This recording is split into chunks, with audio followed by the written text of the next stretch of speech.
জাগিলে তুমি জাগিলে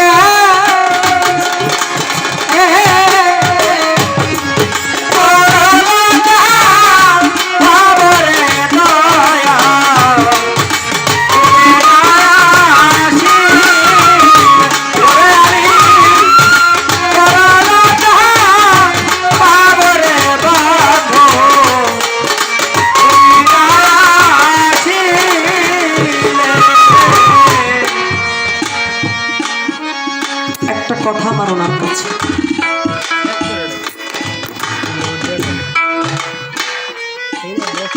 ছোট ছোট কথা। প্রথম কথা ছিল আদম কি কথা হতে উৎপত্তি।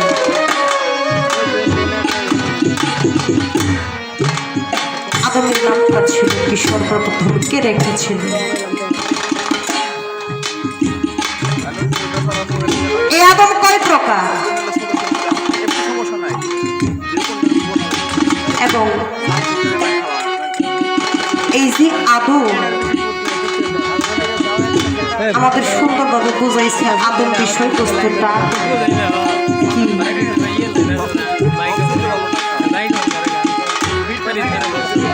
আমার খালি একটাই জানা ভাষণ আপনি কোন প্রকার আদম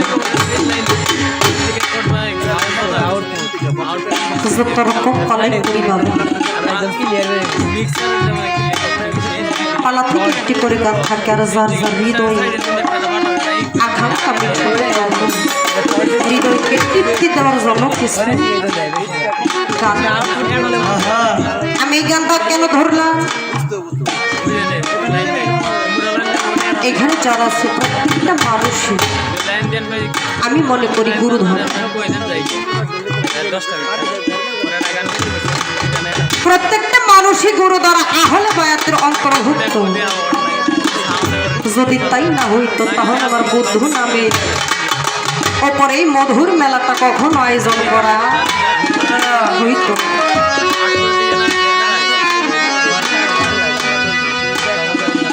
আমারও দয়াল আছে,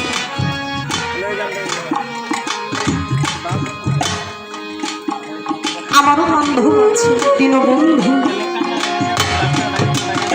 যাকে দেখলেই ভালো লাগে, যাকে দেখলেই দুনিয়াদারি সব কিছু ভুলে যায়, সেই বান্ধবকে ডাকাটাকি স্বরূপ আমার এই গানটা। আমি বড় লজ্জা পাবো বাজানো তুমি নাই আসিনি।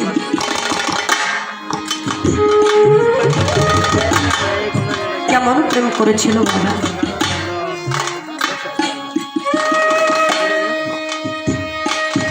একদিন লালন সাইজি সিরাজ সাইজির বাড়িতে বসে বসে বাবা ঠেলা জালি বাঁধে। গুরুমা জিজ্ঞেস করেও লালন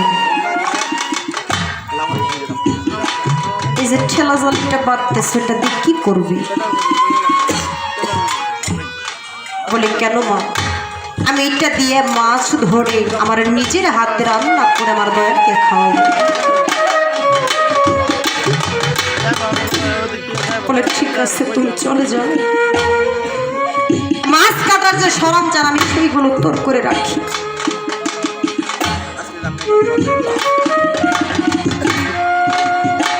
লালন সাইজি যখন ঠেলা জালিটা নিয়ে নদীর মধ্যে ঠেলে ওই খালের মধ্যে ওই জালির মধ্যে অনেক শামুক পানা, তার মধ্যে মাছও থাকে। ওই ময়লা আবর্জনা শেষ করে যখন মাছটা ধরে লালন সাইজি মাছের দিকে লক্ষ্য করে দেখে তার মুর্শিদের বদনখানা সেই মাছের মধ্যে ভেসে ওঠে।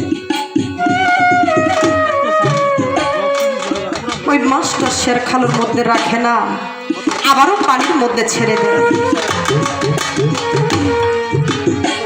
আবারও যখন ঠেলা জালি মারে ঠেলা জালির মধ্যে যখন মাছ উঠে মাছটা লক্ষ্য করে দেখে আমার সিরাজ সাইজের বদন খারাপ এসে উঠে।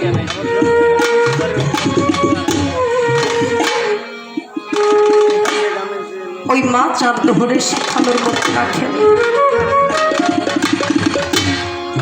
এইভাবে সারা রাতটা কাবার হয়ে গেছে, সারা রাতটা ঠিক কাবার হয়ে গেছে।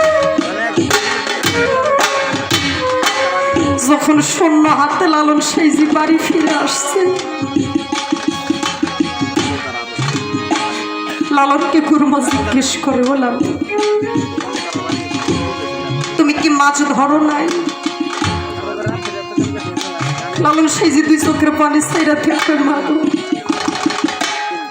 আমি সারাদিন ব্যাপী ঠেলা জালি মারছি, মাছও উঠেছে, কিন্তু আমি মাছের দিকে লক্ষ্য করে দেখি আমার কয়েলের বদন খানে সেখানে ভেসে উঠে। আমি কি আমার সিরাজ সাইজিকে ওই খালের মধ্যে বন্দী করতে পারি?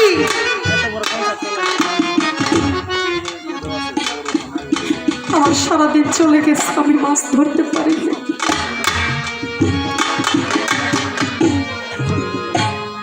গুরুমা রাগান্বিত হয়ে বলে, তোমার মতো ভক্তের আর আমার দরকার নাই, তাড়াতাড়ি আমার দরবার হইতে বিদায় হয়ে যাও।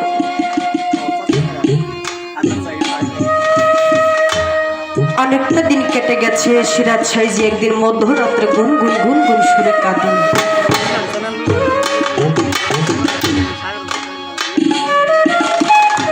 সিরাজ সাইজির রমণী তাকে জিজ্ঞেস করে,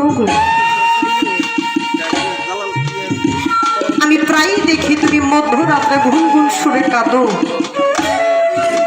আমি এত সুন্দর একটা রমণী তোমার পাশে থাকা সত্ত্বেও তুমি কার জন্য কাঁদো?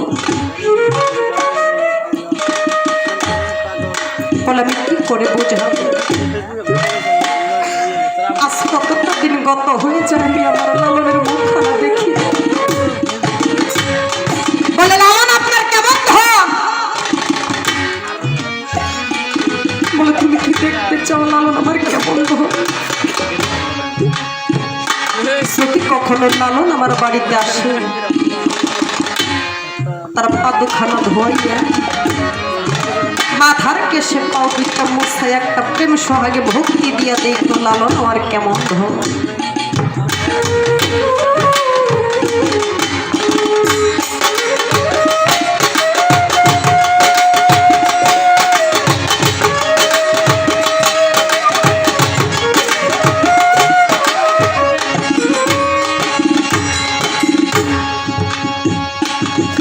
ছোট করে যখন বলছি, ও লালু,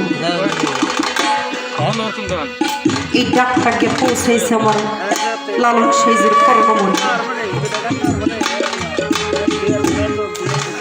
লালন সাইজি কি করলেন, এক তারাটা হাতে নিয়ে সিরাজ সাইজির বাড়ির দিকে রওনা হয়ে গেছে।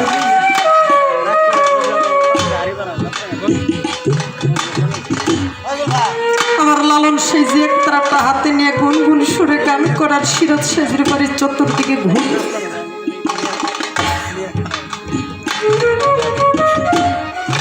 আমার গুরুমা কি করলে,